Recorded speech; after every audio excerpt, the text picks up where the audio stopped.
सारे भाइयों को नमस्कार, सत श्री अकाल। आज एक बहुत ही क्या लो गंभीर विषय है जिस विषय में मैं आज लाइव हुआ हूँ। मसला आपको मैं पहले थोड़ा सा समझा दूं कि मसला क्या है। ऋषिकेश शहर का मसला है जहाँ पर एक पार्टी के नेताओं द्वारा गुंडागर्दी की जा रही है, तोड़ फोड़ की जा रही है, लूटपाट का प्रयास किया जा रहा है, संपत्ति पर कब्जा करने की कोशिश की जा रही है। इस संबंध में जो प्रत्यक्ष प्रमाण है, आज मैं वो सारे प्रमाण आपके सामने रखूंगा, उनको क्लियर करूंगा कि ऐसा क्या विषय है, किस विषय पर ये जो मैं बात आपको बताना चाह रहा हूं स्पष्ट रूप से। स्टार्टिंग करते हैं। एक कुछ लीडरों का ग्रुप कह लो, कुछ अवैध लोगों का ग्रुप कह लो, जो लोग इकट्ठा होकर एक संपत्ति पर कब्जा करने के लिए पहुंचते हैं। वो प्रकरण लगभग 13 महीने पहले का है, जिस विषय में मैं काफी दस्तावेज जो लगा चुका हूं, उन विषयों पे कानूनी कार्रवाई कर चुका हूं, कानूनी कार्रवाई हो भी रही है। लेकिन उस विषय को कैसे एक पार्टी का रूप दिया जा रहा है, राजनीतिक मुद्दा बनाया जा रहा है, जबकि सिर्फ दो पक्षों की बात है, ये मैं आपको एक एक करके क्लियर करूंगा। अभी आज एक ऋषिकेश के कांग्रेस के नेता जयेंद्र रोमोला, जिनके द्वारा मुझ पर काफी आरोप लगाए गए प्रेस वार्ता करके, मैं बड़ा धन्यवाद देना चाहूंगा उनको, जयेंद्र रोमोला जी को, जिन्होंने प्रेस वार्ता करी और उसमें जो उन्होंने तथ्य दिखाए बिल्कुल झूठे और बेबुनियाद, जिनको मैं एक एक करके बिल्कुल स्पष्ट करूंगा, बिल्कुल क्लियर करूंगा कि वो कैसे बेबुनियाद हैं, कैसे निराधार हैं। सबसे पहले मैं आपको बताऊं, उन्होंने सबसे पहली प्रेस वार्ता करी, पीछे बड़े बड़े अक्षरों में लिखवाया उन्होंने सत्यमेव जयते। बहुत खुशी की बात है अगर लिखवाया। आज क्या हो रहा है? आज सत्यमेव जयते ही हो रहा है, आज सत्य की जीत हो रही है। तो मेरे भाई, इसमें बौखलाने वाली कौन सी बात है? इसमें इधर उधर भागने वाली कौन सी बात है? इसमें सत्यमेव जयते का विरोध करने वाली कौन सी बात है? उस दौरान जब इन्होंने सबसे पहले मेरे विरुद्ध प्रेस वार्ता करी, उसमें इन्होंने कुछ शहर के व्यक्तियों को बिठाया जिनको गुमराह करके लाया गया था, जिनको ये बिल्कुल नहीं बताया गया कि किस विषय में प्रेस वार्ता है। अपने चुनावी मुद्दों को लेकर प्रेस वार्ता कहकर लाया गया था। उनमें से कुछ व्यक्ति ऐसे थे जिनको पता चला कि यह जो प्रेस वार्ता है जगजीत सिंह के विरोध में कर रहे हैं, जबकि सबको पता है कि जगजीत सिंह का पक्ष बिल्कुल सत्य है, सत्यमेव जयते जगजीत सिंह है। वो लोग वहां से चले गए। आप देख सकते हैं उस प्रेस वार्ता की वीडियोस में, इन्होंने अपने पेज पे भी अपलोड किया, आप उसको देख भी सकते हैं, नहीं तो मैं उसको अपलोड कर दूंगा, आपको देख लीजिएगा। दूसरी बात ये कहते हैं जी जयेंद्र पे मुकदमा हो गया। अरे मेरे भाई, कब्जा करने जयेंद्र आ रहा है, लूटपाट करने जयेंद्र आ रहा है, तोड़फोड़ करने जयेंद्र आ रहा है, तो मुकदमा तीसरे पे थोड़ी होगा। जो व्यक्ति कानून की उल्लंघना करेगा, मुकदमा तो उसी पे दर्ज होगा ना मेरे भाई। तो इसका हल्ला मचाने की तो मेरे ख्याल से जरूरत भी नहीं थी आपको। आपने गलत कृत्य किया तो आप पे मुकदमा दर्ज हुआ। दूसरा, आपका बार बार ये कहना है जी कोर्ट से खारिज हो गया मामला। अगर आप कोर्ट के मामले में इतने ज्यादा संगीन है, कोर्ट के मामले को इतना ज्यादा मानते हैं, संविधान को मानते हैं, तो संवैधानिक इकाई का फैसला था कि आपके ऊपर एफआईआर दर्ज हो, तो उसमें संवैधानिक इकाई का विरोध करने की क्या जरूरत थी मेरे भाई? अगर मैंने कोई विषय कोर्ट में रखा, कुछ साक्ष्य रखे, कोर्ट ने उस साक्ष्य के आधार पर खारिज किया, मैं मानता हूं इस विषय में कि मैं जो साक्ष्य हैं अपनी बात को अच्छे ढंग से कोर्ट के आगे नहीं रख सका, कोर्ट ने मामला खारिज कर दिया, तो इसका मतलब ये थोड़ी होता है मेरे भाई कि मैं कोर्ट का पुतला फूंक दूंगा। कोर्ट जो है हमारी संवैधानिक इकाई है जिसपे हर किसी को यकीन रखना चाहिए, आपको भी रखना चाहिए, लेकिन आपने नहीं रखा, आपने तो आपा खो दिया। जैसे ही आपको पता चला कि आपके जो गुनाह हैं, आपके जो कृत्य हैं, आपने जो अपराध किए हैं वो जग जाहिर हो रहे हैं, तो आप बौखला उठे। आपने अपने साथियों से कहकर जबरन पुतला फुकवाया, जो बिल्कुल ही गलत है। संविधान के दायरे में रह के अल्पसंख्यक आयोग काम करता है, आपने आज उसी का पुतला फूक दिया। कैसे कहेंगे कि आप संविधान की बात करेंगे? कैसे आप जनता को इंसाफ दिलाने की बात करेंगे? आप नहीं कर सकते। दूसरा विषय मैं बताऊं आपको, इनका बार बार कहना है कि जगजीत सिंह अल्पसंख्यक आयोग में चला गया। अरे मेरे भाई, मैं अल्पसंख्यक वर्ग से आता हूं, कैसे समझाऊं आपको? मैं एक सिख हूं, सरदार हूं। अल्पसंख्यक आयोग में जाना मेरा अधिकार है। आपसे पूछ के थोड़ी जाऊंगा कि अल्पसंख्यक आयोग में जाऊं कि ना जाऊं। मैं अपनी शिकायत को लेकर अल्पसंख्यक आयोग में पहुंचा और अब भाई साहब का आरोप है कि जी अल्पसंख्यक ने मुझे नहीं सुना। अरे तुम्हें क्यों सुनेगा अल्पसंख्यक आयोग? अल्पसंख्यक आयोग उस एप्लीकेशन को पढ़ेगा जो मैंने एप्लीकेशन दी, जिसमें मैंने स्पष्ट रूप से लिखा कि मेरी संपत्ति पर कब्जा हो रहा था और पुलिस मौके पर मौजूद थी। तो इसमें अल्पसंख्यक आपको क्यों बुलाएगा? क्या कारण है जो अल्पसंख्यक आयोग आपको बुलाए और आप बिना उस एप्लीकेशन को पढ़े अल्पसंख्यक पे आरोप लगाए जा रहे हैं? आपको शर्म आनी चाहिए। संवैधानिक इकाई है, संविधान के दायरे में रहकर काम करती है, उसका विरोध कर रहे हैं आप देश की जनता को, शहर की जनता को, अपने मोहल्ले की जनता को, गली की जनता को कैसे संविधान पे विश्वास दिलवाएंगे जब संविधान का तो पुतला खुद आप फूंक रहे हैं, उसके विरोध में जा रहे हैं, उसके आदेशों के विरोध में जा रहे हैं। संविधान किसी चीज का अगर निर्णय लेता है तो बहुत सोच समझ के, तथ्यों के आधार पर लेता है। आपकी तरह नहीं है कि किसी की संपत्ति पर कब्जा करने चले जाओ, 4-6 गुंडे बदमाश साथ में लिए और कब्जा हो जाएगा, 20-25 लोग साथ में लिए और लूटपाट हो जाएगी, तोड़फोड़ हो जाएगी। ये अपराध आपने किए हैं, एक एक करके स्पष्ट करूंगा। जितने मेरे भाई देख रहे हैं बने रहिए, ज्यादा से ज्यादा शेयर कीजिए ताकि पता लग सके कि ऋषिकेश शहर में कांग्रेस कैसे गुंडाराज कर रही है, कैसे गुंडागर्दी करवा रही है जयेंद्र रमोला जैसे लोगों से। कुछ लोग कांग्रेस के ऐसे भी हैं जिन्हें पता है कि यह प्रकरण गलत हो रहा है, लेकिन किसी कारणवश वह चुप है। लेकिन यह व्यक्ति, मैं आज स्पष्ट कर दूं, यह व्यक्ति सबकी लुटिया डुबो देगा। जिस लुटिया में ये बैठ के पार होना चाह रहा है उसी लुटिया में सुराख ये कर रहा है। तो और मेरे भाइयों कैसे पार हो जाओगे इसके साथ बैठकर?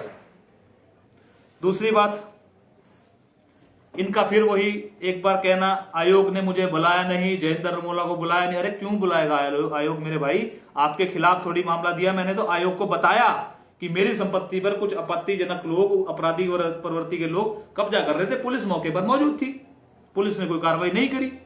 तो उसमें आयोग आपको थोड़ी बुलाएगा, आयोग पुलिस को बुलाएगा। पुलिस से पूछेगा कि जब कब्जा हो रहा था आप थे, तोड़फोड़ हो रही थी आप थे, सीसीटीवी कैमरा तोड़े जा रहे थे आप मौजूद थे? पुलिस ने कहा हम मौजूद थे। तो उन्होंने कहा आपने कार्रवाई नहीं की, अब कार्रवाई कीजिए। तो उन्होंने कार्रवाई कर दी। इसमें इतनी बौखलाने वाली, चिल्लाने वाली कोई बात ही नहीं है। संविधान के दायरे में रह के तरीके से बात करी जाती है, जैसे कि हम लोग करते हैं, आपकी तरह नहीं। आपकी तरह इसलिए बोल रहा हूं जयेंद्र भाई, आपने अभी कुछ समय पहले यहां ढोंग रचाया था एक। आपके संबंध किन व्यक्तियों से कैसे हैं ये ऋषिकेश की विधानसभा की जनता जानती है। आपने ही खुद गरीबों की बस्ती तोड़ने के लिए जेसीबी भेजी, ये स्पष्ट रूप से कह रहा हूं मैं आज, और फिर मसीहा बन के खुद ही पहुंच गए। इसके लिए मैं लाइव भी हुआ था। मैंने जनता से पूछा था कि अगर नगर निगम के पास झुग्गी झोपड़ी तोड़ने के आदेश नहीं है, उसकी कॉपी नहीं है, तो वो कतई नहीं आएंगे, क्योंकि वो भी संविधान के दायरे में रहकर चलते हैं। बिल्कुल नहीं आएंगे। अगर वो आ भी गए तो तोड़ने का अधिकार उनको है ही नहीं। और आपके पास ऐसी कौन सी पावर है जो आप संविधान के कार्य में टांग अड़ा देंगे? है ऐसी कोई पावर आपके पास? ये इस करके झूठी नेतागिरी, लोगों को गुमराह करना, लोगों की संपत्तियों पर कब्जे करना, अवैध काम करना बंद करें जयेंद्र रमोला। अभी तक मैं इस व्यक्ति का नाम नहीं लेना चाह रहा था, लेकिन इस व्यक्ति ने आज मजबूर कर दिया नाम लेने के लिए। और आगे चलते हैं इन्हीं के विषय में। इनका कहना है जो आयोग के आदेश हैं वे गलत हैं। तो मेरे भाई, आयोग में पढ़े लिखे लोग बैठते हैं, समझदार लोग बैठते हैं, जो भी फैसला लेते हैं बहुत सोच समझ के लेते हैं। और फिर इनका कहना है जी जगजीत की तहरीर पे कार्रवाई कर दो। अरे मेरे साथ अगर कोई गुनाह हुआ है, मेरे पे किसी ने, कोई आपराधिक प्रवृत्ति के व्यक्ति ने कोई हमला किया है, मेरी संपत्ति तोड़ने की कोशिश करी है, तो पुलिस क्या मेरी बात सुनेगी? नहीं, आपकी सुनेगी। पीड़ित मैं हूं, मेरी बात सुनी जाएगी कि आपकी सुनी जाएगी? पीड़ित व्यक्ति गुहार लगाता है तो पीड़ित की सुनी जाती है कि नहीं? सुनी जाती है ना। वही पुलिस ने सुन ली, तो इसमें आपको दिक्कत क्या हो गई? पुलिस ने उस विषय को सुना, सोचा, समझा और माननीय अल्पसंख्यक आयोग के आदेशों पर कार्रवाई करी। अगर आप इतने ही सच्चे ईमानदार हैं तो उनको अपनी जांच कर लेने दीजिए। जांच में स्पष्ट होगा ना भाई, आप और मैं थोड़ी फैसला करेंगे, फैसला माननीय आयोग करेगा, कोर्ट करेगा, पुलिस वालों के समक्ष जांच होगी, तो उनको कर लेने दीजिए जांच अगर आप सच्चे हैं। लेकिन नहीं, आपको तो हा हुल्ला करना है, आपको तो नेतागिरी करनी है, आपको तो बार बार मीडिया में आना है, आपको तो बार बार प्रेस कॉन्फ्रेंस करनी है, आपको तो बार बार मीडिया को बुला के बताना है जी मैं सच्चा हूं, मैं सच्चा हूं, सत्यमेव जयते। तो मेरे भाई अब सत्यमेव जयते हो तो रहा है, परेशानी किस चीज की हो रही है? ठीक। दूसरा, इन्होंने कहा जी मैं क्षेत्र के जितने भी राजनीतिक लोग हैं उनकी पोल खोल रहा हूं। पोल तो आपकी खुल रही है, लोगों की संपत्ति पे कब्जा आप कर रहे हैं।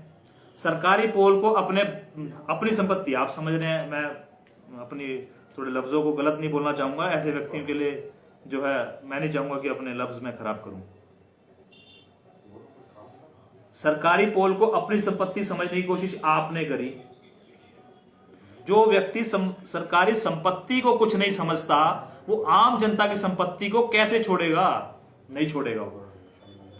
आने वाले समय में मैंने जैसे आज जिक्र किया था पत्रकारों के माध्यम से कि अगर खुदा ना खास्ता आप मान लीजिए कि यह व्यक्ति किसी भी पद पर सत्ता में होता तो यह व्यक्ति आपके घर के बाहर एक नेम प्लेट लगाता जिसपे बड़े बड़े अक्षरों में लिखता जयेंद्र रमोला संपत्ति स्वामी, और अगले दिन ही आप पे मुकदमा ठोक देता कि ये संपत्ति मेरी है।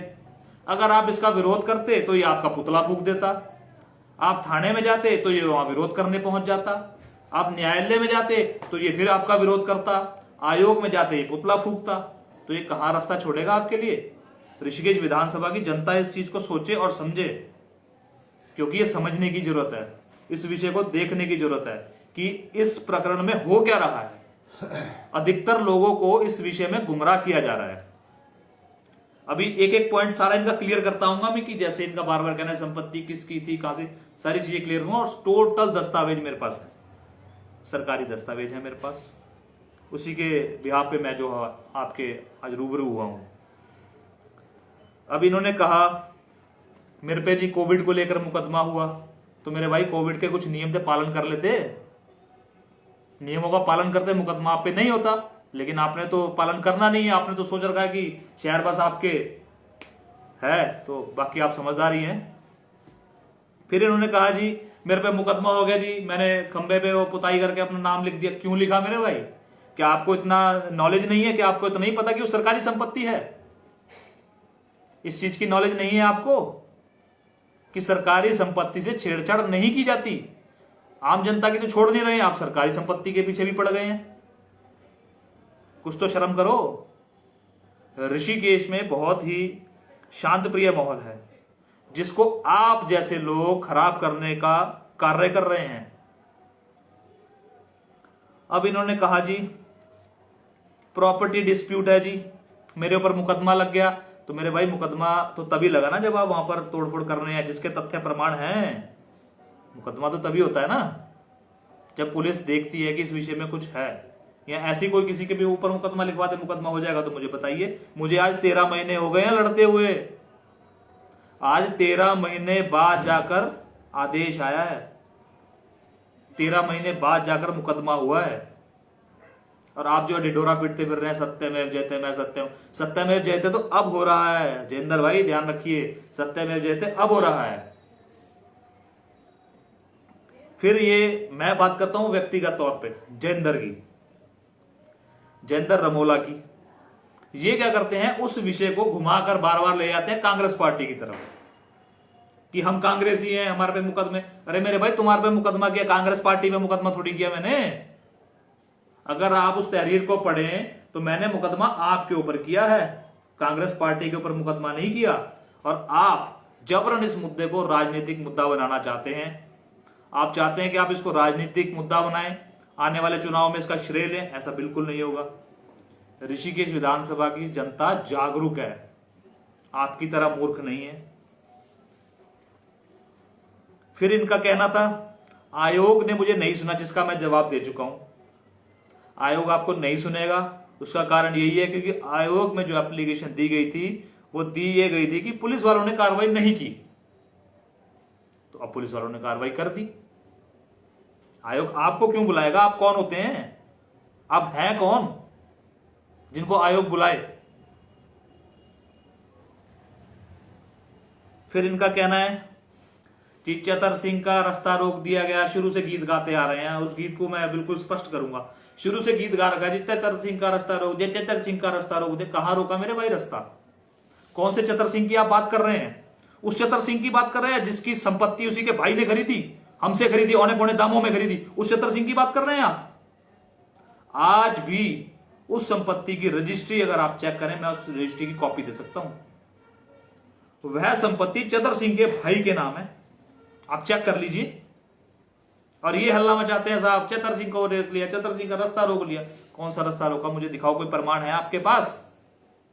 ऐसा कोई प्रमाण है जिसमें रास्ता रोका गया हो? लेकिन मेरे पास प्रमाण है कि वह संपत्ति चतर सिंह के भाई के नाम है। आज भी बिल्कुल रजिस्ट्री कराई गई, आपके दबाव के कारण कराई गई है, क्योंकि उस दौरान पुलिस ने कहीं कार्रवाई नहीं की, पुलिस ने सुनवाई नहीं की। मजबूरन औने पौने दामों में संपत्ति की रजिस्ट्री करनी पड़ी। और आप आज आरोप लगा रहे हैं कि चतर सिंह को जी उनसे जबरदस्ती समझौता कर लिया। अरे जबरदस्ती समझौता किया क्या? उन्होंने कंप्लेन लिखाई? अगर किसी व्यक्ति से कोई व्यक्ति जबरदस्ती करता है तो हर कोई व्यक्ति स्वतंत्र है, जाके रिपोर्ट लिखवाते। मैंने 100 नंबर पे कॉल करके रिपोर्ट लिखाई थी, वो भी लिखवा लेते। पर ऐसा तो आज तक नहीं हुआ। इसका मतलब ये जो आरोप लगा रहे हैं वो बेबुनियाद है, झूठे हैं। चतर सिंह ने जिन्होंने ये स्टेटमेंट दी थी कि जी हमें जबरदस्ती परेशान कर रहे हैं, उनके ऊपर मैंने मानहानि का मुकदमा किया है। उनको नोटिस जो प्रेषित हो चुके हैं, तो उसका जवाब दें। अगर मैं कहीं गलत हूं उसका आप जवाब दे दीजिए ना। लेकिन आप नहीं दे सकते, क्योंकि सत्यमेव जयते आज स्टार्ट हुआ है, इधर स्टार्ट हुआ है। सिर्फ लिख देने से सत्यमेव जयते नहीं होता, उस पर खरे उतरना पड़ता है जयेंद्र भाई, उस पर खरे उतरना पड़ता है। फिर इनका कहना है जी चतर सिंह का जब रास्ता रोक दिया गया, मौके पर पुलिस आई, पुलिस ने निस्तारण किया। ये इनके द्वारा ये बात कही गई थी प्रेस वार्ता में। आज पुलिस ने निस्तारण किया। मुझे आप इस चीज का जवाब दीजिए। मैं ऋषिकेश की जनता से पूछना चाहता हूं, आम नागरिक से पूछना चाहता हूं, राजनीतिक लोगों से पूछना चाहता हूं, संविधान में यकीन रखने वाले लोगों से पूछना चाहता हूं कि अगर कोई मामला माननीय न्यायालय में विचाराधीन हो तो क्या पुलिस को उस संपत्ति के वाद का निस्तारण करने का अधिकार है? मामला माननीय न्यायालय में विचाराधीन है, उसको संपत्ति पे बोर्ड लगे हुए हैं कि विवादित संपत्ति है, मामला ऋषिकेश न्यायालय में विचाराधीन है और उसका निस्तारण पुलिस करेगी, आपके कहने से करेगी। ये आप कह रहे हैं कि पुलिस ने निस्तारण किया। पुलिस कैसे निस्तारण कर सकती है? पुलिस निस्तारण नहीं कर सकती। जो मामला माननीय न्यायालय में विचाराधीन हो उसका फैसला माननीय न्यायालय ही करता है, ना आप कर सकते हैं ना पुलिस कर सकती है।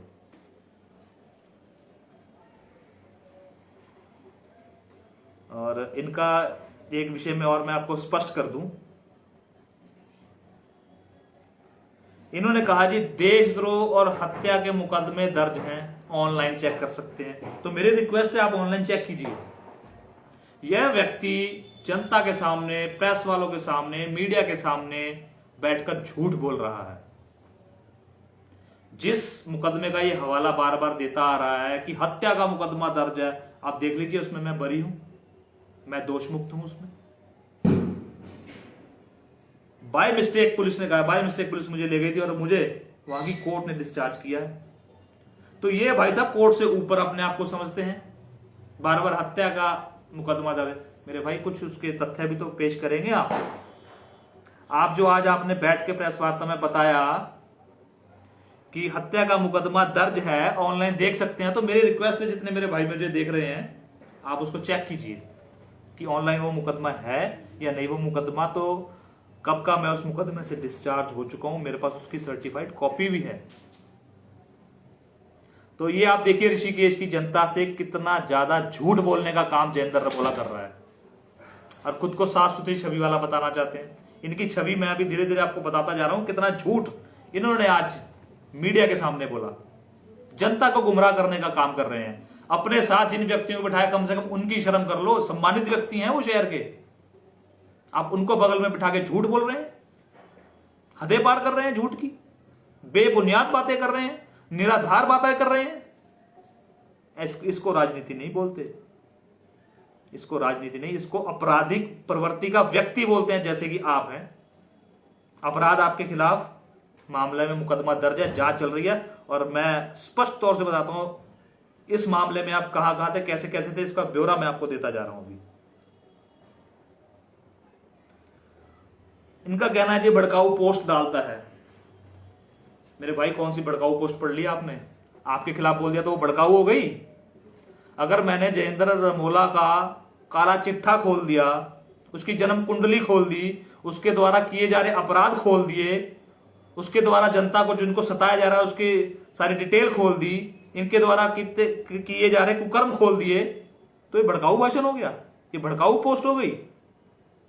अरे किसी चीज को सिद्ध भी तो करो, खाली बयानों में कहते जाना ही राजनीति नहीं है, उसको सिद्ध करके दिखाओ, बताओ कि हाँ ये जगजीत सिंह अपराधी है, ऐसे अपराधी है, उसको सिद्ध तो करो। लेकिन वो आप नहीं कर सकते क्योंकि आप झूठे हो। फिर आप कहते हैं बीजेपी इसके साथ है। आपने अभी आरोप लगाए कि बीजेपी वाले मेरे भाई भी सुन लें, इनका कहना है कि बीजेपी इसके साथ है, इसके सपोर्ट में है। मैं आपको बता दूं, किसान मोर्चे में हमने दिल्ली धरना दे रखा है, हम लोग दिल्ली बॉर्डर पर बैठे हैं। किसके खिलाफ बैठे हैं हम लोग?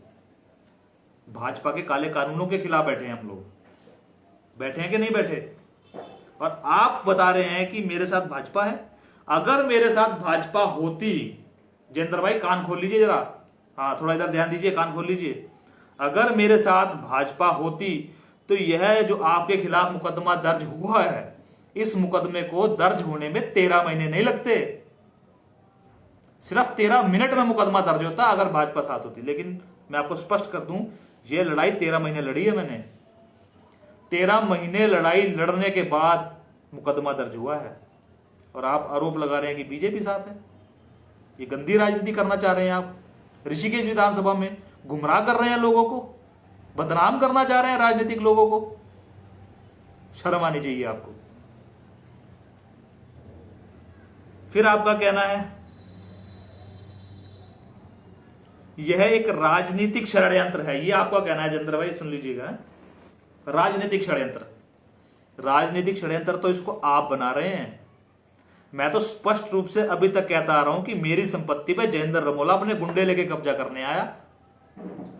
मैंने तो नहीं कहा जी कांग्रेस की टीम आई जी, कांग्रेस वालों ने कब्जा कर लिया, मैंने तो नहीं कहा अभी तक।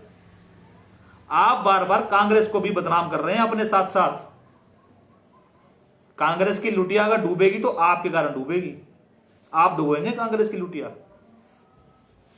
क्योंकि मैं बार बार आरोप लगा रहा हूं कि जयेंद्र रमोला अपने गुंडों को लेके कब्जा करने आया। आप बता रहे हैं जी कांग्रेस कांग्रेस चिल्ला रहे हैं, मैंने तो कांग्रेस बोला ही नहीं। लेकिन अब बोलूंगा मैं, अगर कांग्रेस पार्टी ने आपके खिलाफ एक्शन ना लिया। क्या कांग्रेस पार्टी को इस प्रकरण का नहीं पता? क्या कांग्रेस पार्टी को बताने के लिए हम लोग नहीं पहुंचे थे एमआरएस होटल में, शिविर मंथन में? हमने बताया कांग्रेस को कि आपराधिक प्रवृत्ति का व्यक्ति है। कांग्रेस ने एक्शन नहीं लिया। अगर कांग्रेस ऐसे व्यक्तियों का बहिष्कार नहीं करती, ऐसे व्यक्तियों को बाहर का रास्ता नहीं दिखाती, मजबूरन हमें बोलना पड़ेगा कांग्रेस के खिलाफ भी अब, और हम बोलेंगे और खुल के बोलेंगे। इसलिए सुन ले मेरी सारी बात। फिर इनका कहना है मुकदमे झूठे हैं, मुकदमे झूठे हैं आपका कहना है। मतलब आपके हिसाब से पुलिस मुकदमा दर्ज कर रही है, पुलिस गलत कर रही है, आप सही कर रहे हैं। जिनको संविधान की नॉलेज ही नहीं है, जो संविधान का पुतला फूंक रहे हैं, वो बात कर रहे हैं कि पुलिस जो है झूठे मुकदमे कर रही है। आप पुलिस बताएं कि मुकदमे झूठे हैं, पुलिस स्पष्ट करे अब इस चीज को। ऐसे व्यक्ति आरोप लगाना बहुत आसान है कि झूठे मेरे खिलाफ झूठे मुकदमे हो रहे हैं, एक से एक मुकदमे। अरे बिल्कुल होंगे मेरे भाई, गुनाह करोगे, गुंडागर्दी करोगे, लूटपाट करोगे, तोड़फोड़ करोगे, मुकदमे आप ही के नाम तो लिखे जाएंगे। खंभों पे नाम कोई और पोत गया, मुकदमा जयेंद्र रमोला पे हो गया, खंभों पे नाम किसी और का लिखा है। कोविड में कोई और भीड़ इकट्ठी कर रहा था, मुकदमा किसी और पे हुआ है। लूटपाट करने कौन आया था, तोड़फोड़ करने कौन आया था, सीसीटीवी फुटेज है, आपकी फोटोज है, आपकी वीडियोज हैं, मुकदमा किसी और के नाम पे लिखा जाएगा। इसीलिए मैंने अपनी जो इससे पहले वाली वीडियो में कहा था कि मंदबुद्धि बच्चे हैं ये लोग, इनको बिल्कुल भी समझ नहीं है। इसको ना राजनीति की समझ है, ना संविधान की समझ है, ना कानून की समझ है। समझ सिर्फ इस चीज की है, मैं नेता, बस इस चीज की समझ है। मुझे बताएं आज तक के जनता ने इनको वोट देकर कहीं जिताया हो? यह आपराधिक प्रवृत्ति के लोग हैं जो सत्ता में आने के लिए उतारू हो रखे हैं। तो ऋषिकेश विधानसभा की जनता ये सोच ले, अगर ऐसे व्यक्ति, आपराधिक प्रवृत्ति के व्यक्ति, इनके खुलासे करूंगा अभी मैं, और अभी तक तो मैं नहीं चाह रहा था करना, लेकिन अब इनकी एक एक बात का खुलासा करूंगा मैं। इन्होंने कहा जी जगह किसकी, कहां से आई, कैसे आई, क्यों आई। स्पष्ट बताता हूं भी, जगह किसकी थी, कहां से आई, कैसे आई। ऋषिकेश वासियों को पता है कि ये संपत्ति पुरोहितों की थी, जिनका इन्होंने खुद जिक्र किया कि संपत्ति जो है शिवम पुरोहित की थी, जिन्होंने पावर ऑफ अटॉर्नी कर दी। ये इन्होंने जिक्र किया ना, सुन लीजिएगा जयेंद्र भाई, मुझे पता है कि आप देख रहे हैं। इसको देख भी लीजिए, इसको पढ़ भी लीजिए, इसको समझ भी लीजिए। फोटो देख लीजिए, एक तरफ जो है शिवम पुरोहित हैं, दूसरी तरफ मेरे पिता सरदार हरविंदर सिंह हैं, जिनके नाम पावर ऑफ अटॉर्नी, जिसको मुख्तियार आम भी बोलते हैं, मुख्तियार नामा भी बोलते हैं, वो 1/6/2019 को कर दिया गया था। जनता थोड़ा इस चीज की तरफ ध्यान दें। 1/6/2019 को मुख्तियार नाम, पावर ऑफ अटॉर्नी मेरे फादर साहब सरदार हरविंदर सिंह के नाम शिवम पुरोहित द्वारा कर दी गई थी संपत्ति के संबंध में। संपत्ति के संबंध में जब पावर ऑफ अटॉर्नी हुई, उस संपत्ति का रजिस्ट्री जो है हमने अपने नाम करी, कुछ के नाम शिवम पुरोहित ने स्वयं करी, कुछ हमने अपने नाम करवाई। यह प्रकरण जो संपत्ति के रजिस्ट्रियों का है 2020 और 21 का है। जब संपत्ति का लेन देन समाप्त हो गया, जिसकी पावर ऑफ अटॉर्नी थी वो संपत्ति हमने क्रय कर ली, खरीद ली, कुछ किसी अन्य व्यक्ति ने खरीद ली, तो जो पावर ऑफ अटॉर्नी है उसका कोई मकसद नहीं रह जाता मेरे भाई, वो तो ऑटोमेटिकली खारिज है। एज अ फॉर्मेलिटी आपके दबाव के तले आकर उन व्यक्तियों ने उसको खारिज करवाया। हम तो खुद कहते हैं कि उसको खारिज करना जरूरी था, क्योंकि अब उसका कोई आधार था ही नहीं। जिस संबंध में पावर ऑफ अटॉर्नी थी वो कार्य पूरा हो चुका था, संपत्ति बिक चुकी थी, तो उस पावर ऑफ अटॉर्नी का कोई मकसद था ही नहीं, वो खारिज भी हो गई। तो उसको लेके आप क्या बार बार ऐसे दिखा के बार बार डंडोरा पीट रहे हैं, ऐसे कर रहे हैं, चश्मा उतार रहे हैं लगा, क्या ढोंग मचा रखा है आपने? ये बताइए मुझे, कोई तथ्य है आपके पास, कोई सबूत है, कोई प्रमाण है आपके पास? जो चीज आप खुद अपनी प्रेस वार्ता में कह रहे हैं जी 19 में हुई, 21 में उन्होंने खारिज कर दिया। अरे बिल्कुल करी खारिज, कौन मना कर रहा है? संपत्ति स्वामी खुद खारिज करने वाले, बेचने वाले वो, खरीदने वाले हम। आप कौन? आप बताइए, आप कौन? बेगानी शादी में अब्दुल्ला दीवाना। अब बताइए जयेंद्र भाई, संपत्ति उनकी, उन्होंने हमें बेच दी, हमने खरीद ली, आप कौन हैं? आपके विषय में मैंने पहले क्लियर किया था कि आप वो व्यक्ति हैं जिन्होंने इस संपत्ति पर किराएदारों के बेस पे कब्जा करने के लिए 2 लाख रुपए की रकम वसूली थी। आपने, जयेंद्र भाई, आपने 2 लाख रुपए की रकम वसूली थी इस संपत्ति पर कब्जा करने के लिए, और वो आपने रकम वापस करी। अब कहां करी, कैसे करी, उसके प्रमाण मैं आपको बताता हूं। कौन कौन व्यक्ति इन्वॉल्व थे, नाम तो नहीं लेना चाहूंगा, शहर के सम्मानित व्यक्ति हैं। वो व्यक्ति भी अगर सुन रहे हैं तो उनको भी पता है कि ये 2 लाख रुपए की रकम जयेंद्र ने ली थी। और अगर जयेंद्र बोलता है कि मैंने नहीं ली थी, तो जयेंद्र भाई गंगा जल आप हाथ में ले लीजिए। गंगा माई को आप भी मानते हैं और ऋषिकेश की सारी जनता मानती है, देश दुनिया की जनता मानती है। आप गंगा जल हाथ में लेकर कसम खा लीजिए कि मैंने इस संपत्ति पर कब्जा करने के लिए, कब्जा करवाने के लिए 2 लाख रुपए नहीं लिए। खा लीजिए कसम। पिछली बार भी मैंने बोला था, आपने कहा था मेरे खिलाफ एक भी आरोप सिद्ध कर दीजिए, मैं संन्यास ले लूंगा। तो मेरे भाई अभी तक संन्यास क्यों नहीं लिया? 3 मुकदमे चल रहे हैं आपके ऊपर, क्यों नहीं लिया संन्यास? नहीं ले सकते, नहीं सन्यासी जोड़ा, मुझे बताइए। मैं बहुत दयालु आदमी हूं, मैं आपको सन्यासी जोड़ा लाके दूंगा, पहन लीजिए। लेकिन ऋषिकेश की जनता को गुमराह करने का काम मत कीजिए। हम सिख भाई ऋषिकेश की विधानसभा की जनता के साथ 24 घंटे खड़े हैं। किसी को अगर जयेंद्र रमोला जैसा व्यक्ति सताने का काम करेगा तो ये सिख भाई आपके साथ खड़े होंगे, मानवता के लिए, इंसानियत के लिए आपके साथ खड़े होंगे। और आगे चलते हैं इन्हीं की जो कार्रवाई, जिनका इनका बार बार चिल्लाना है, अटॉर्नी की बात जैसे मैंने आपको बताई, जैसे इन्होंने बताया चतर सिंह से जबरन समझौता कर लिया गया। जबरन समझौते कहाँ होते हैं? कहीं नहीं होते, जबरन समझौते नहीं होते। चतर सिंह ने खुद समझौता किया है, रिटर्न में किया है, कोर्ट के समक्ष पेश होके किया है, साइन करके किया है। और अगर ये गलत था तो आप माननीय न्यायालय को बता देते कि जैसा मेरे साथ गलत हो रहा है आप बताते, आप मेरे खिलाफ तहरीर देते, शिवम पुरोहित के खिलाफ तहरीर देते, लेकिन आपने नहीं दी क्योंकि आप झूठे हैं। आप झूठे हैं जयेंद्र भाई, ध्यान से सुनिएगा इस बात को। फिर आपने आरोप लगाया कि कोठारी की दुकान बंद कर दी गई। क्या हमने बंद करी? यहां वहां ताला हमारा लगा है? क्या उस संपत्ति पे ताले हमने लगाए हैं? बताइए। वह संपत्ति का मुंह हमारी संपत्ति की तरफ कर रखा है और हमारा उनको कहना है कि भाई आप सड़क की तरफ मुंह कर लीजिए, उसकी तोड़फोड़ में जो खर्चा आएगा उसके 50% के हकदार हम हैं, हम देंगे आपको, क्योंकि हम किसी का नुकसान नहीं चाहते। हम भगवान को मानने वाले लोग हैं, सच्चे लोग हैं, साफ सुथरे लोग हैं। इसीलिए हमारा उनको बार बार यही कहना था कि भाई साहब आप अपनी दुकान का शटर सड़क की तरफ कर लीजिए, क्योंकि इस बेल्ट में जितने भी लोग हैं सबकी दुकानों के शटर सड़क की तरफ है, सिर्फ आपका ही हमारे घर की तरफ है। आप इसको प्लीज हटा लीजिए, उसमें आने वाला खर्चा जो है उसके 50% के हकदार हम हैं, हम देंगे आपको 50%। जो भी खर्चा आएगा उसके आधे पैसे हम देंगे, जबकि हमारा अधिकार नहीं बनता। गलती आपने की है, फिर भी इंसानियत को समझते हुए, मानवता को समझते हुए हमने इनको पैसे देने की बात कही कि दुकान का शटर आप उधर कर लीजिए, उसमें जितना खर्चा आएगा आधे पैसे हम देंगे।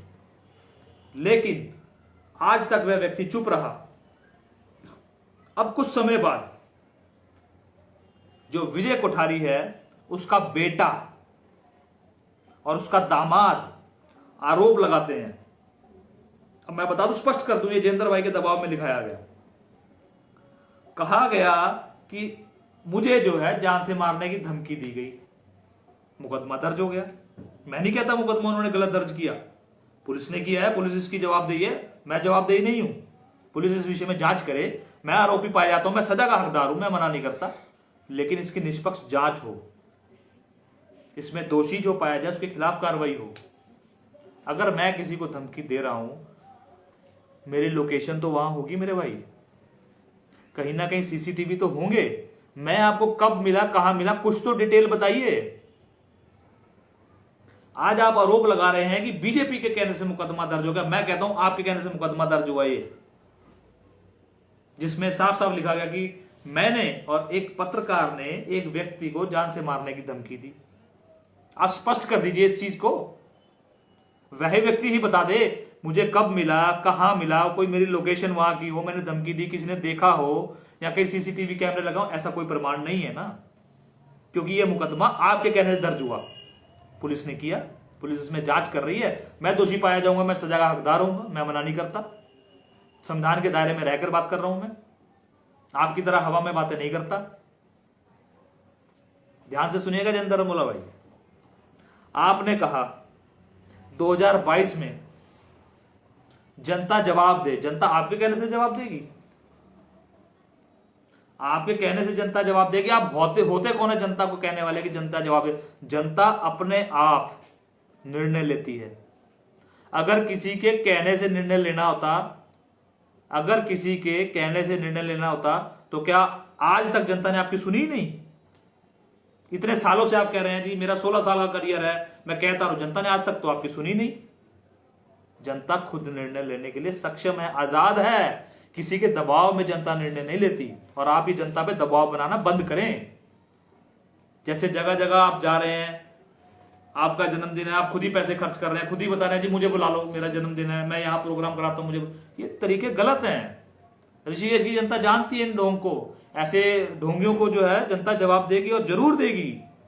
मेरे कहने से नहीं देगी, आपके कहने से नहीं देगी, अपनी सोच से जनता जवाब देगी। फिर इनका कहना है जी जयेंद्र का रिकॉर्ड निकाल लो और जो आरोप लगा रहे हैं उनका रिकॉर्ड निकाल लो। तो भाई हम तो खुद कह रहे हैं रिकॉर्ड निकाल लो। आप रिकॉर्ड में मुझे हत्या का आरोपी बता रहे हैं, उसमें मैं डिस्चार्ज हूं, मेरे पास प्रमाण है, कोर्ट ने मुझे डिस्चार्ज किया है। आपका प्रमाण मैं दे देता हूं, आपका रिकॉर्ड मैं दे देता हूं, एक एक करके आपका रिकॉर्ड बता रहा हूं। सुन ले मेरे सारे भाई कि जयेंद्र रमोला का क्या रिकॉर्ड है।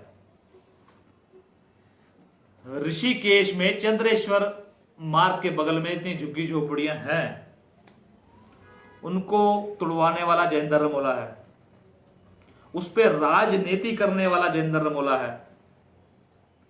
जब यहां पर झुग्गी झोपड़ी तोड़ने के आदेश सरकार की तरफ से आए, सरकार ने जेसीबी लगाई, तो अचानक एक शेर निकल गया था जयेंद्र रमोला, तोड़ने नहीं दूंगा। पुलिस आपको गिरफ्तार करती है, यहां से वहां ले जाकर छोड़ देती है। क्या उसके बाद झुग्गियां नहीं टूटी? क्या उसके बाद कार्रवाई नहीं हुई? ये आप जवाब दे जयेंद्र भाई। ऐसी राजनीति करके जनता को बेवकूफ बनाना बंद कीजिए। आप हुए थे आप उस समय गिरफ्तार, आपको पुलिस ने छोड़ दिया। क्या कार्रवाई आपके ऊपर? कुछ भी नहीं।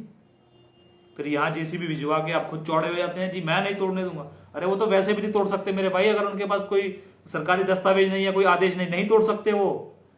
आप किस विषय पे शेर बनना चाह रहे हैं? वहां जनता को मूर्ख बनाना चाह रहे हैं आप। फिर आपके द्वारा चंद्रेश्वर मार्ग पर अवैध निर्माण करवाया गया, जिसके प्रमाण मेरे पास हैं, जिसके प्रमाण मेरे पास हैं। आपकी शय पर वह निर्माण हुआ। एमडीडी को उस विषय में कई लोगों ने शिकायतें दी, लेकिन एमडीडीए ने कोई कार्रवाई नहीं की। एमडीडीए क्या कहती है बताऊं आपको? एमडीडीए के कुछ व्यक्ति बताते हैं कि अगर आपने बनाना है तो आप ठेका जयेंद्र भाई को दे दीजिए, कोई दिक्कत नहीं आएगी। ऐसे कुछ अधिकारी हैं जिनका नाम बिल्कुल स्पष्ट तौर पे बताऊंगा मैं, जिनके खिलाफ मैं माननीय न्यायालय में भी जाऊंगा कि शहर में इस कदर की गुंडागर्दी, इस कदर लोगों को परेशान करना। एमडीडीए को जिन व्यक्तियों द्वारा शिकायत पत्र दिए गए, एमडीडीए कार्रवाई बताए उन पे एक भी कार्रवाई नहीं करी। बिल्डिंग बनके तैयार हो गई, कॉम्प्लेक्स बनके तैयार हो गया, लोग उसमें रह रहे हैं, दुकानें किराए पे चढ़ गई हैं, व्यवसायिक निर्माण हो चुका है, एमडीडी सोया पड़ा है। हाल देखिए आप ऋषिकेश का, क्या कर रहे हैं ऐसे लोग। ऋषिकेश की जनता को किस ओर ले जा रहे हैं ये लोग, किस कदर गुंडागर्दी मचा रहे हैं ये लोग। आगे इनकी प्रेस वार्ता पे आता हूं मैं दोबारा, जो इनका कहना है। इनका कहना है आयोग के नियम मुझे नहीं पता। प्रेस वार्ता में आप सुन लीजिए कि आयोग के क्या नियम है मुझे नहीं पता, लेकिन आयोग गलत है। मुझे नहीं पता कि इस व्यक्ति ने क्या चोरी करी है, पर ये चोर है। मुझे नहीं पता कि इस व्यक्ति ने लूटपाट करी है, पर ये लुटेरा है। बताइए, ऐसा होता है कभी? मतलब मैं नहीं जानता, ये जयेंद्र का कहना है कि मैं नहीं जानता कि आयोग के क्या नियम है, पर आयोग गलत है क्योंकि उन्होंने जयेंद्र के खिलाफ आदेश दे दिए, क्योंकि उन्होंने पुलिस को आदेश दे दिए कि जगजीत सिंह की तहरीर पर कार्रवाई कीजिए, क्योंकि 13 महीने तक पुलिस ने नहीं करी। और अब आपके कहने से आयोग गलत हो गया, नियम आपको पता नहीं है। इसीलिए बार बार कहता हूं, मंद बुद्धि बच्चे हैं, नॉलेज नहीं है इन लोगों को। जनता का उद्धार नहीं कर सकते, जनता को डुबो देंगे ऐसे व्यक्ति। जनता को कटघरे में लाके खड़ा कर देंगे ऐसे व्यक्ति। जनता समझे, इस बात को समझना पड़ेगा। ठीक, इनका कहना है अगर मेरे ऊपर कोई भी मामला हो तो मैं सजा भुगतने के लिए तैयार हूं। 3 मुकदमे हैं आपके ऊपर, 3 तैयार रहिए सजा भुगतने के लिए। अगर आप कह रहे हैं, पत्रकार बंधुओं के माध्यम से, मीडिया के माध्यम से कह रहे हैं कि मेरे ऊपर अगर मामला होगा तो मैं भुगतने के लिए तैयार हूं, तो ये 3 मामलों में नाम शरेआम खुला है जयेंद्र रमोला। कि किसी और पे है क्या? जयेंद्र रमोला ऋषिकेश में कोई और है क्या कांग्रेस नेता जयेंद्र रमोला? बताइए। आपके ऊपर मुकदमे हैं तो भुगतेंगे आप ही, कोई बाहर से आके थोड़ी भुगतेगा। ढिंढोरा किस चीज का पीट रहे हैं?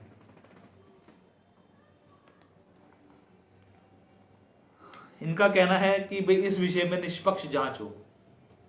ऐसा भी कोई कहता है कि भाई जांच निष्पक्ष ना हो, मेरे कहने से चले, उसके कहने से चले? ऐसा होता है कहीं? हर कोई व्यक्ति यही चाहता है कि निष्पक्ष जांच हो, और पुलिस जो है मैं समझता हूं निष्पक्ष जांच करेगी।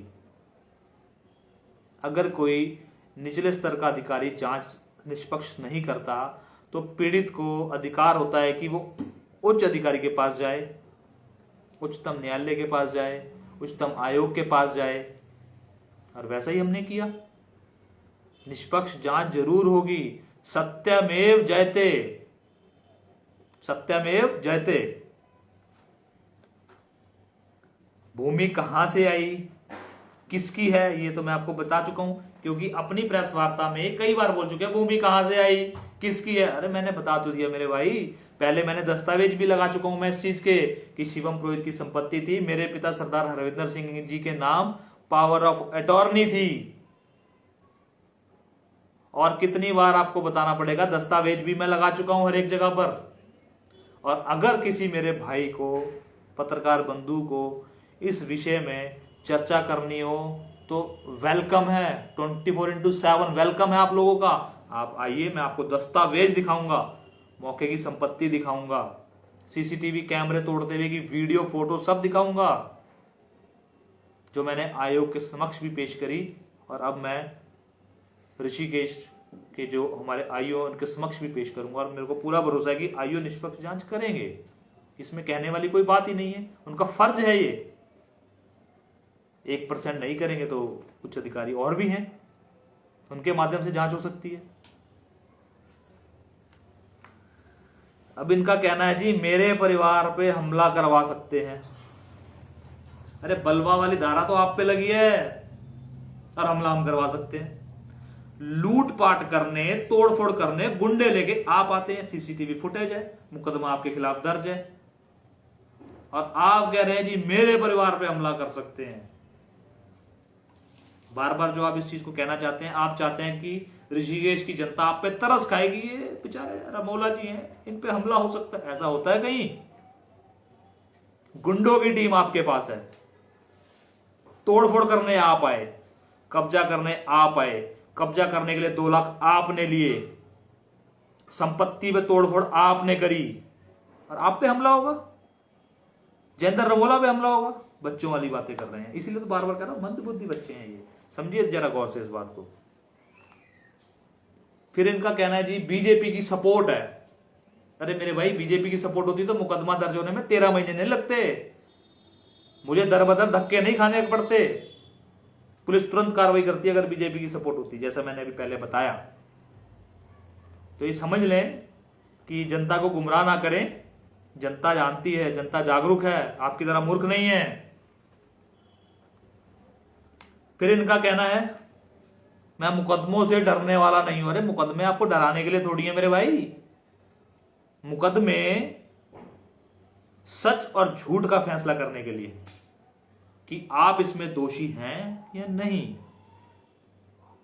आप दोषी हैं, आपके खिलाफ मुकदमा दर्ज हो गया है, अब जांच का विषय है। तो आपको मुकदमा करके भी कोई डरा सकता है किसी को भी, मुकदमा हो गया मैं डर जाऊं? डरता कोई ऐसे मुकदमा होने से? मैं तो नहीं डरा आज तक, ना मुझे लगता कोई और डरा होगा। मुकदमा अगर किसी पे हुआ है तो वो उसको भुगतेगा, उसके प्रति अपनी जो है आवाज बुलंद करेगा, अपनी साक्ष्य दिखाएगा, प्रमाण दिखाएगा कि मैं इसमें निर्दोष हूं। यही तो होगा, इसमें डरने डराने वाली कौन सी बात कर रहे हैं आप? जो व्यक्ति अपनी इनोवा कार में 4 से 5 व्यक्ति हर एक टाइम बिठा के रखता हो, गुंडागर्दी वाली बातें करता हो, तोड़फोड़ करने पहुंच जाता हो किसी की संपत्ति पर, कब्जा करने पहुंच जाता हो किसी की संपत्ति पर, वो डरता है व्यक्ति?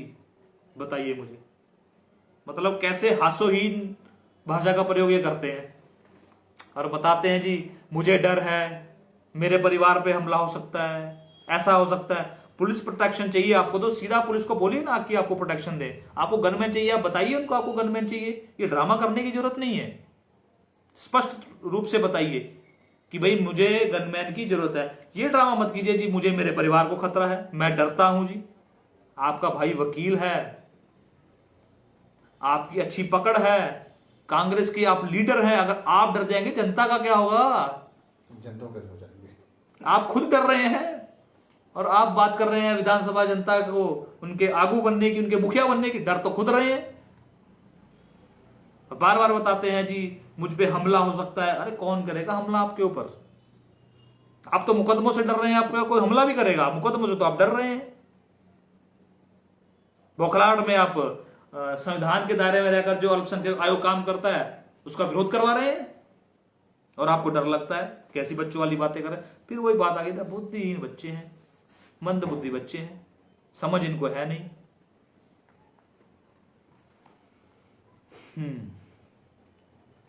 इनका कहना है जी ऋषिकेश विधानसभा में जिसके साथ गलत होगा जयेंद्र रमोला उसके साथ खड़ा होगा। जयेंद्र रमोला बहुत जल्दी वो दिन आने वाले हैं कि जनता आपके साथ खड़ी नहीं होगी। जैसे आपके कृत्य हैं, जैसे आप काम कर रहे हैं, जैसी गुंडागर्दी आप कर रहे हैं, जनता ही आपके साथ नहीं खड़ी होगी। आप किसी के साथ क्या खड़े होंगे? आपका एक और प्रकरण मेरे को याद आ गया, छोटा सा, सोचा जनता के सामने रख दूं। आप एक जगह, चंद्रेश्वर मार्ग से लगती जगह है, आपके मोहल्ले की जगह है, आप वहां बेसमेंट खुदवा रहे हैं। बगल में एक महिला रहती है जो शायद विधवा है, कंफर्म नहीं हूं मैं, शायद मुझे ऐसा सुनाई में आया था कि वो महिला विधवा है। आप वहां खुदाई करवाते हैं, उस महिला का जो टॉयलेट बाथरूम है वो टूट जाता है, ध्वस्त हो जाता है, और आप उनसे बदमाशी करते हैं। उस महिला को मजबूरन थाने जाना पड़ा आपके विरुद्ध। ऐसे कृत्य आपके हैं, ऐसी गुंडागर्दी आप करते हैं और उम्मीद करते हैं कि ऋषिकेश की जनता आपका साथ देगी। बिल्कुल नहीं देगी। स्पष्ट तौर से मैं ये बता दूं, जो व्यक्ति अल्पसंख्यक वर्ग से आता है वो इनसे सतर्क हो जाएं, क्योंकि इन्होंने साबित कर दिया कि अगर कोई अल्पसंख्यक वर्ग का व्यक्ति अपनी शिकायत लेके अल्पसंख्यक आयोग में जाएगा तो मैं अल्पसंख्यक आयोग का भी विरोध कर सकता हूं। यह इन्होंने ऋषिकेश में पुतला दहन करके स्पष्ट कर दिया। ऐसी छवि वाले व्यक्ति से जनता क्या उम्मीद करेगी? जनता को कोई उम्मीद नहीं है ऐसे व्यक्ति से, और ऐसे व्यक्ति को भी कोई अधिकार नहीं है कि जनता को गुमराह करें। जो खुद लूटपाट का, तोड़फोड़ का, कब्जा करने का वसूली भाई हो, कब्जा करने का प्रयास करता हो, पैसे लेके करता हो, वो इंसाफ की बात करते हुए अच्छा नहीं लगता। सत्यमेव जयते आपने लिखा था और मैं कहता हूं वो बिल्कुल सच लिखा था आपने, उसमें कोई गलत बात नहीं थी। सत्यमेव जयते बिल्कुल सही है और आज वो हो भी रहा है। तो मेरे भाई अगर वो हो रहा है तो खलबली किस चीज की? इसलिए जयेंद्र भाई घबराओ नहीं, आपके साथ जरूर होंगे कुछ लोग जो आपराधिक मामलों में आपको शय दे रहे होंगे, लेकिन आप दिल से वहम निकाल दीजिए कि ऋषिकेश की विधानसभा की जनता आपके साथ है। बिल्कुल नहीं है। अल्पसंख्यक वर्ग को स्पेशल तौर पे कहूंगा, ऐसे लोगों से सावधान रहें।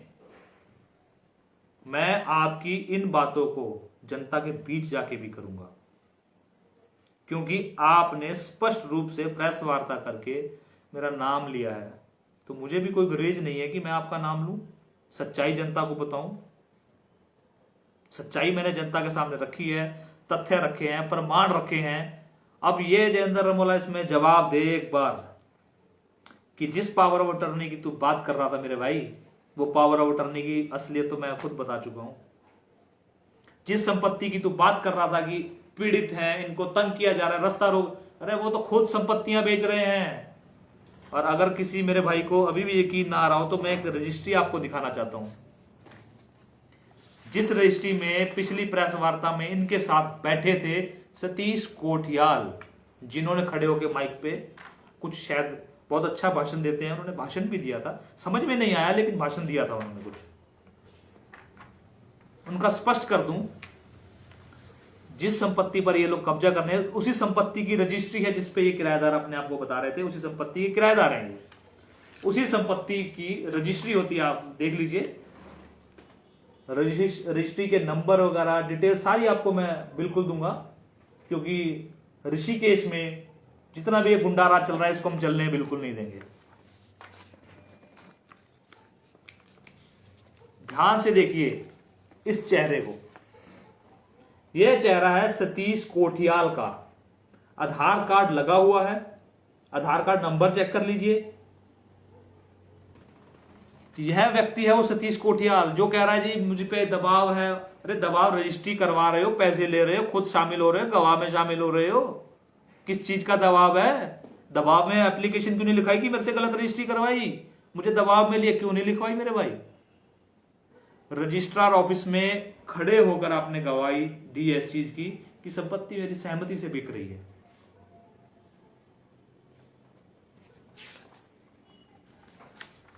देखिए मैं आपको इनके सिग्नेचर दिखाता हूं जिसपे इन्होंने सिग्नेचर किए हैं संपत्ति को विक्रय करने के लिए। ये देखिए,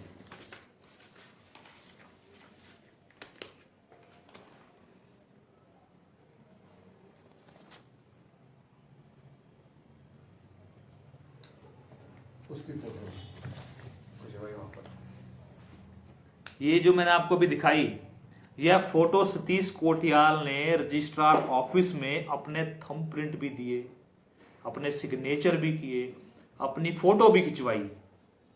यह व्यक्ति बता रहा है जी मुझे मैं बहुत प्रताड़ित किया गया हूं, मेरे पे बहुत मेरी उत्पीड़ना हुई है। आप वहां किराएदार थे, पैसे लेकर आपने खाली किया है, सत्य तो यह है। और आज अगर आप मेरे खिलाफ प्रेस वार्ता में बैठते हैं तो आपको शह देने वाला जयेंद्र रमोला है। चतर सिंह बड़थवाल आपके बगल में बैठते हैं जो खुद को पीड़ित बताते हैं, रास्ता रोक लिया गया, उनके भाई ने संपत्ति क्रय की है, उसकी रजिस्ट्री है। कितना झूठ बोलोगे जनता से? एक एक करके सारे पर्दे खोलूंगा आपके मैं। अब अभी तो शुरुआत है जयेंद्र भाई, अभी तो आगे आगे देखिए। आपके काले कारनामों के चिट्ठे मैं जनता के सामने रखूंगा, बेबाकी से रखूंगा, क्योंकि आप गुंडागर्दी को बढ़ावा दे रहे हैं। आप संपत्ति पर कब्जा करने आए अपने गुंडों को साथ लेकर। मैं बिल्कुल नहीं कहूंगा कि वो कांग्रेसी थे, ये आप कह रहे हैं, और कांग्रेस को शर्मसार करने का काम भी आप कर रहे हैं। इसलिए शर्म करो, शर्म करो। सत्यमेव जयते, सत्य की हमेशा जीत हुई है और आगे भी होती रहेगी। इसी के साथ सभी भाइयों को नमस्कार, सत श्री अकाल, वाहिगुरु जी का खालसा, वाहिगुरु जी की फतेह।